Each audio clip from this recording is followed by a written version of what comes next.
Good evening, Bahrain. I'm Bernadette from Gulf Brands International, and you're watching not the usual Wine on Wine Wednesday, you're watching Gossip from the Grapevine. This is episode 1, and we've got a very interesting evening for you. We are now going to have our tasting and a really interesting chat with Fernando, the winemaker from Vina, Chocalan. So, Fernando, welcome to Bahrain. Thank you, Bernadette. How are you? I'm very good. I'm very good. I've got some lovely wines lined up tonight. These are wines that we already put on promotion with our customers. So, as you know, we've picked Origen, which is a beautiful range of wines. We've got Chardonnay, we've got Carmenere, national grape of Chile, and we've got Cabernet Franc, which is quite unusual, and I know it's a personal favorite of yours.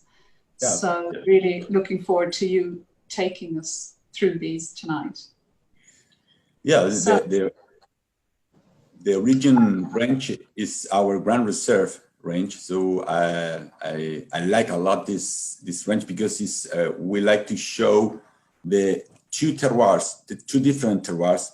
One side, the reds in the coastal area of Maipo, and the whites in the San Antonio Valley is a new valley in Chile, very close to the ocean, 4 or 5 kilometers far away from the ocean. So you can feel it, the salty and the mineral characters. So it's for me, it's very interesting. This wine is have sense of place and show part of the best of Chocalan.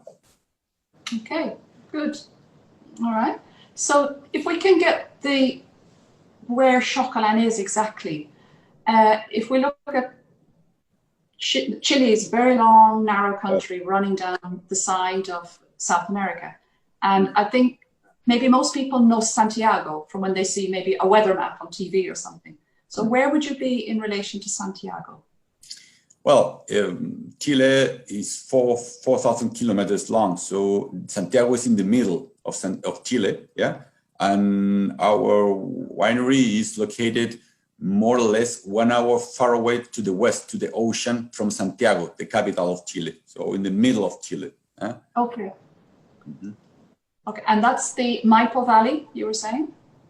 Yeah, this is Maipo. Maipo start in the Andes mountain range and finish in the ocean, or very close to the ocean. So we are the coastal area of Maipo. So you have upper Maipo, middle Maipo, and coastal area of Maipo. This big valley. Okay, so all right, that's good. And the wines, the Origen wines we're going to have tonight, the vineyards for these. I'm looking at the Chardonnay. Okay. And on the bottle, there is a very cute little, it's almost like a signature at the bottom of the label saying Malvilla. Malvilla, yes. Malvilla. Okay. What is that? Malvilla is a little town very close to the vineyard. It's called Malvilla. It's the name of a flower, very typical from this area. But the people say that Malvilla is evil village, you know, but it's, I don't know, have the two meanings. So Malvilla is the location close to the vineyard. Yeah. Okay. And you were saying about flower. If you can remind me, I think I had seen that Chocalan, the name of the wine, the winery. The winery, that's inspired by flower as well, isn't it? Yeah, Chocalan is indigenous word. It's come from the Picunches Indian. And the meaning is yellow flowers, because in the coastal area you can find a lot of trees, and in spring you can see all the yellow flowers. That is meaning Chocalan in the indigenous word. Okay, nothing to do with chocolate then, which a lot of artists. No, nothing. It's very similar, and the people say chocolate, but it's an indigenous word. Yeah. Okay, that's nice. We have people asking for the chocolate wine, but we know what they mean. Yeah, sure. Okay. What do you think? Should we taste some Chardonnay while we're talking? Okay. Yes, sure. Okay. All right. We tasted 2017. Yes, that's right. Yeah. Well, the 2017 harvest was a warm harvest. Yeah. If you compare with the 2018, it was the opposite, more coolest. Warm weather for whites is not very good, but the place is so cold that when we have warm weather, it's very good because we can have more ripe fruit. Normally, the Chardonnay and the whites from San Antonio have more mineral hints and flavors and have the spicy characters. It's very typical that you can find in this wine. Honey, almond, very, very elegant and complex flavors. So, and a natural acidity because it's a cold area. So when you are in a cold area, you have more acidity because you don't lose with the warm weather, you know? Okay. That's the way you've described it. My mouth is watering. It sounds it's going to be delicious. Yeah, it's a wine that you can keep in bottle for a long time because the acidity gives life to the wine. So it's not the typical whites that you must consume the same years that you produce, you know. So that's because the acidity and the acidity give life to the wine. So it's a wine very special to pairing because have a lot of acidity. Okay, so let's taste.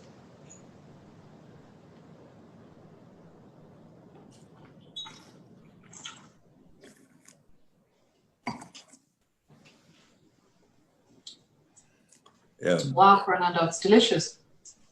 It's very it's very mineral and very a lot of flavors. It's very expressive. That's the word. This wine normally we ferment the 40% in use French barrels just to have more volume, just to work with the mouth, and the 60%, the rest, we're fermenting in stainless steel tank, just to have a complexity and touch of oak, not to over oak in the wine. That's the style that we look for because we don't like to put so much oak in this wine. Actually, you've really explained it very well because I don't get the normal tastes you get from oak, you know, the normal influence, but I get this lovely mouth-filling sensation that it's got little layers going on and a very, very slight hint of vanilla. Yeah. So I think it's the way you've used the oak in a very gentle style, yeah. I think. That's because we look for terroir wines, and we like to show this place, not put so much oak to put only that. Do you feel only oak? That I mean, we like to show the flavors, the typicity of the terroir of Malvilla, and in the bowl. That's the reason why.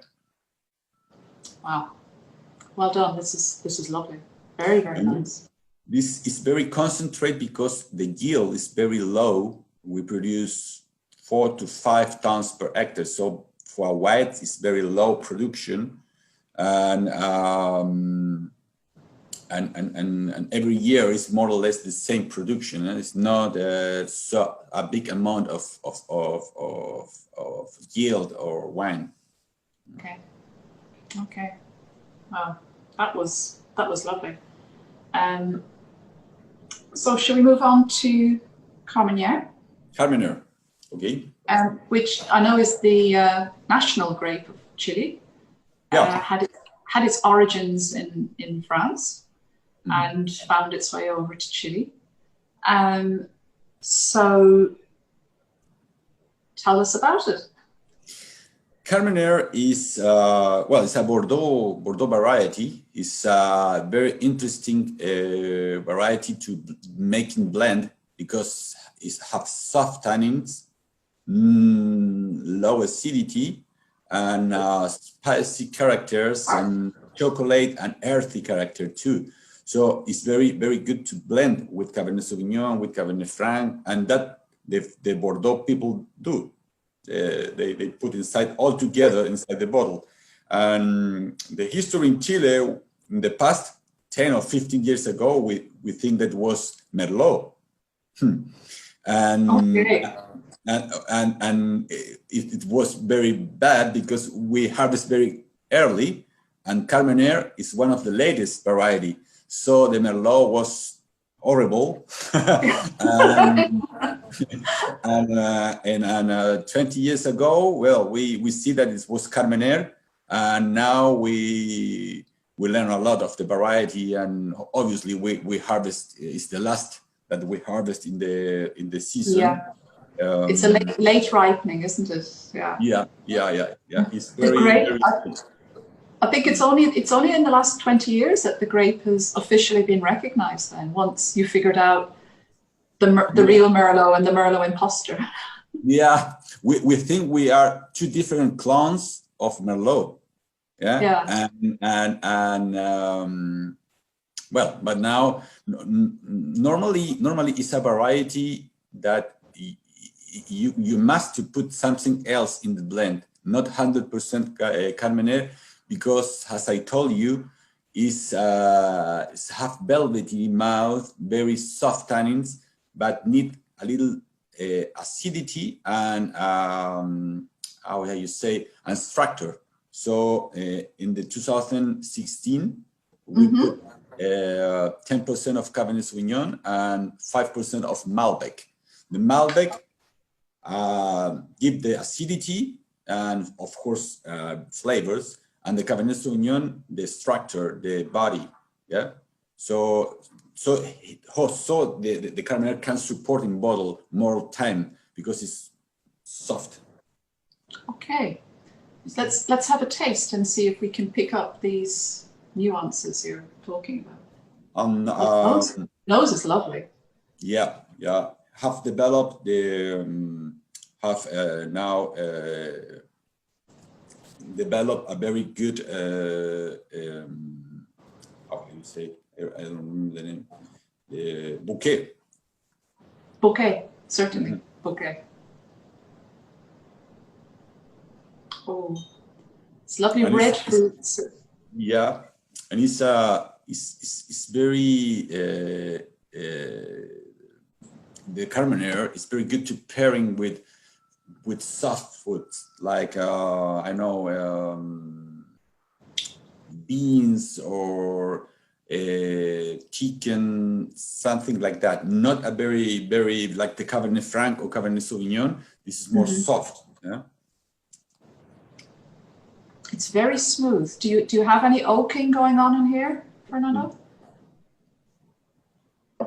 Yeah, we normally in this range we put the 80% in French and American oak for 10 to 12 months. It depends the season. The 2016 was 10.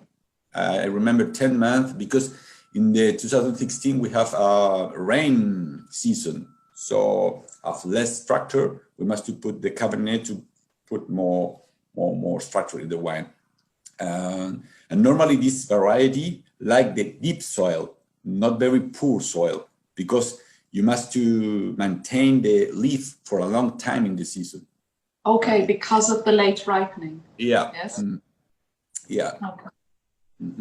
And when you say you're oaking between 10 and 12 months, does that mean as you get to the 10-month stage, you're tasting, analyzing, checking, and you're deciding as you go along, it's ready now, or let's leave it a little bit more? Is that how you decided? Yeah, it's not like a cookie recipe every year 10 to 12 months. I told always to the owner, say, is between 3 and 5. It's not always the same, because it's depending the taste. Sometimes you can keep in barrels for more time, and sometimes you must put out early. So, but normally in average is 10 to 12 months. Okay.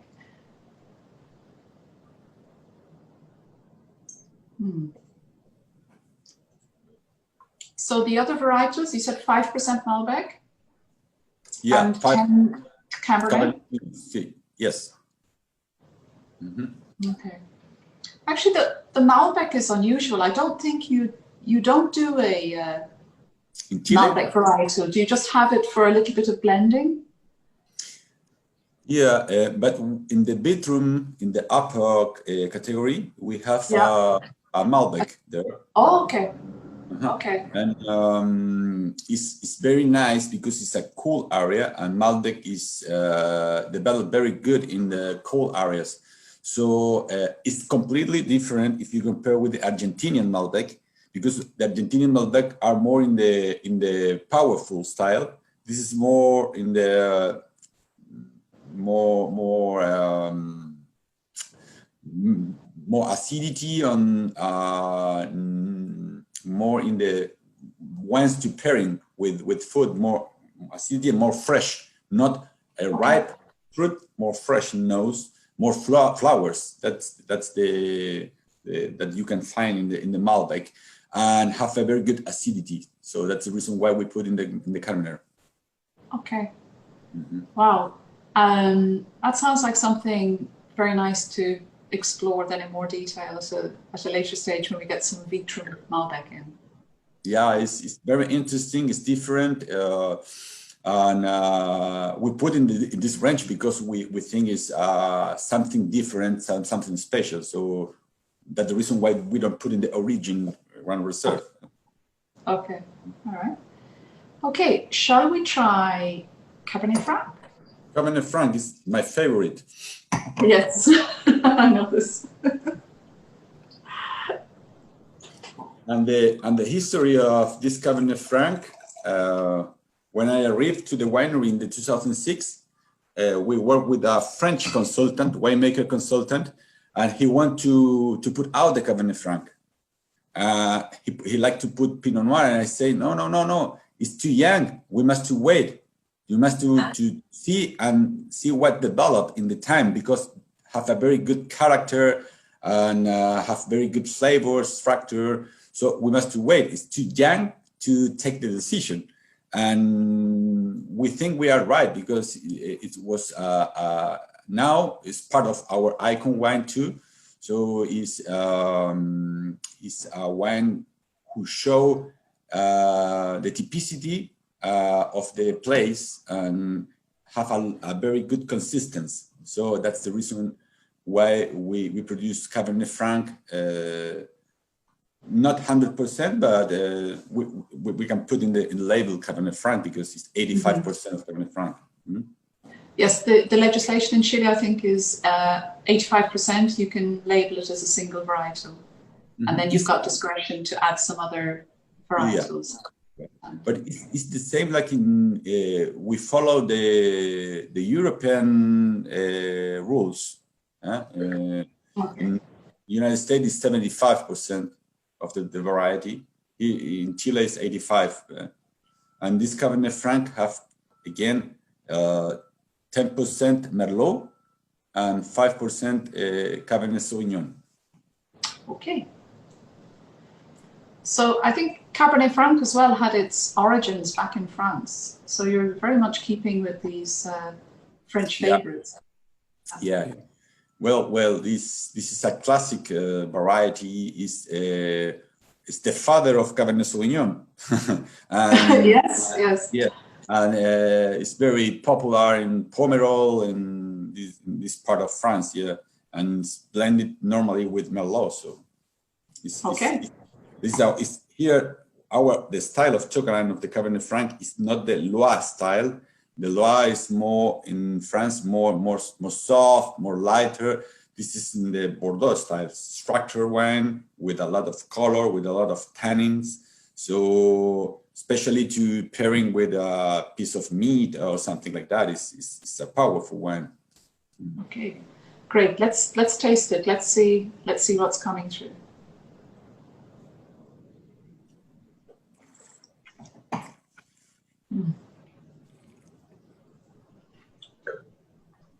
Wow. I think this is, wow, it's fabulous. The 18 vintage, I think it's relatively young, but it's drinking so well, and the tannins are just the right level. There's just that little bit of glitch, little bit of savouriness. Yeah. But it's not a juicy, fruity wine. Wow, it's very well balanced.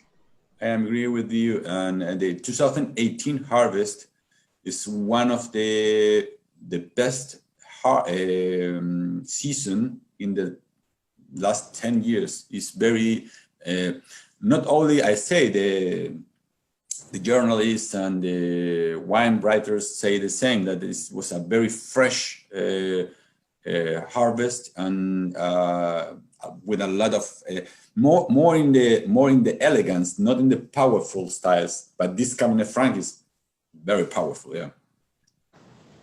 And what's your oaking on this one, Fernando? Is it it's 12 months, but the difference is that we put only French oak, not American. Normally, the American oak get very well with Carmenere and the Syrah, because have a lot of vanilla. And in the Cabernet Franc, we put only French oak.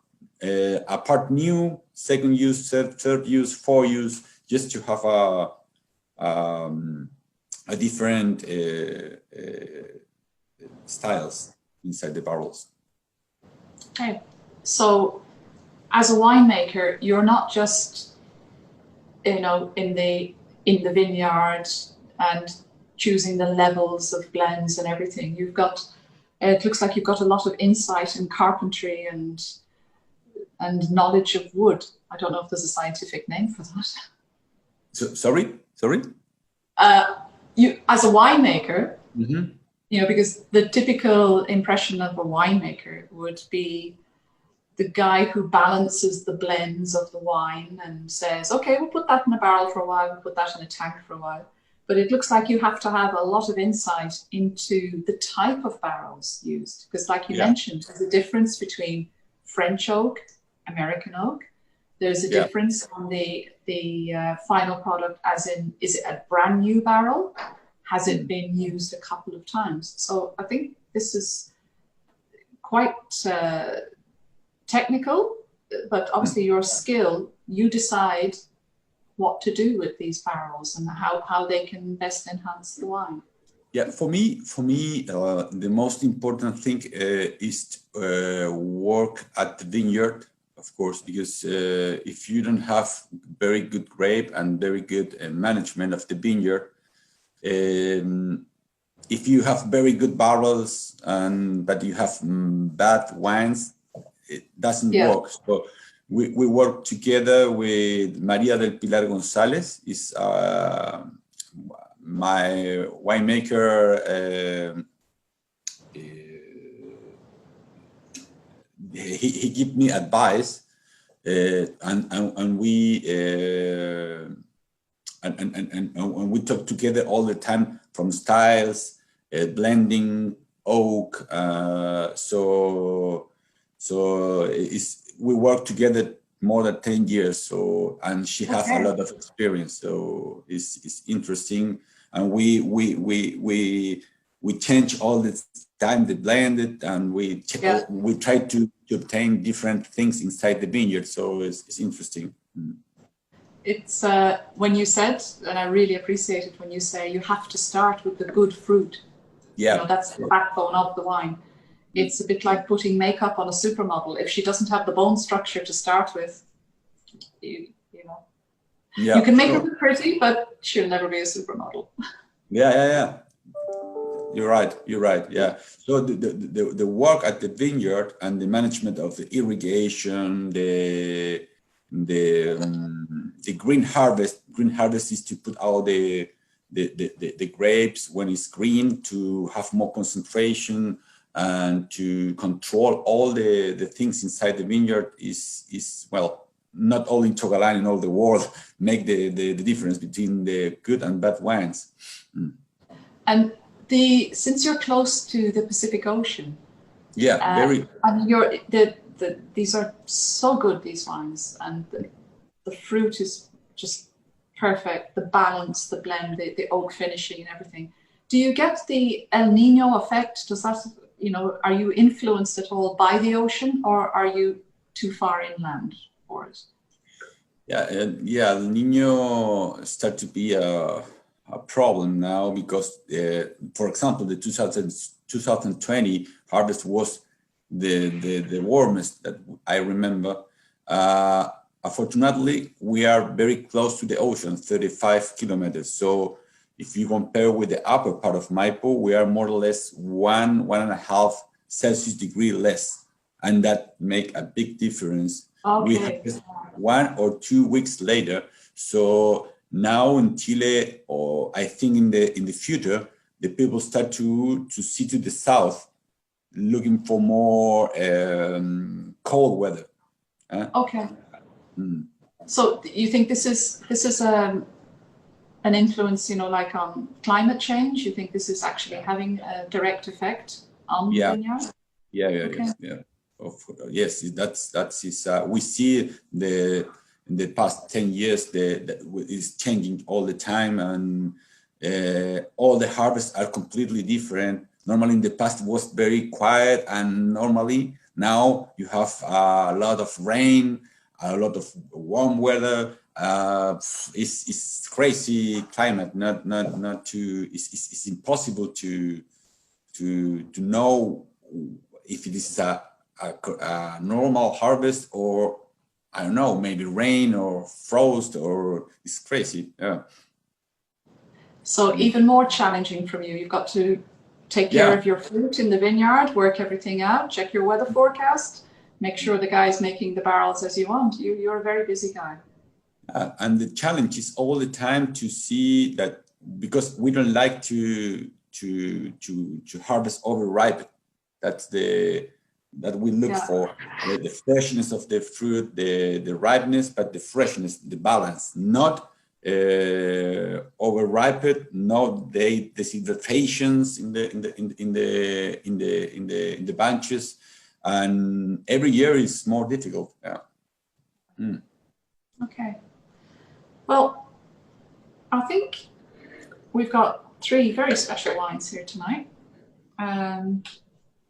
It's been really interesting tasting them. They really are quite delicious. Well done. So these are, as you said, these are the upper range, the Origen. Could you remind me, you've got this beautiful logo on the bottles. There's a little circular. Okay.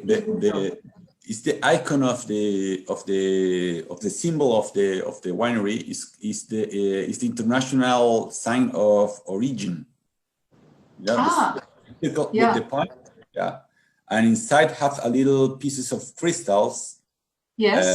Because the winery is a family company. It's from the Toro family, and not Conchidoro. Yes. From the Toro Harnecker family, and they are involved for more than 40 years in the glass industry. So they decided 20 years ago to develop his own project, family project. So it's the union of the passion of the crystals and the wine. So that's the circle, and the point is the Origen. Okay, I'm very glad the Toro family developed a passion for wine and not pickles or something else for their glass work. And so we have the Reserva level that you mentioned, that's the first level of Chocalan. We have these lovely Origens. We've just tasted a selection of 3 tonight.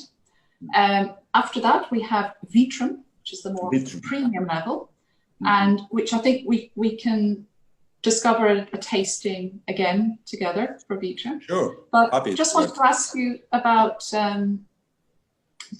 the flagship of the company, which I understand is a very special wine, Alexia. Yes, I have here a bottle. It's called Alexia. Alexia is the name of the wife of the owner, the mother of the owners too.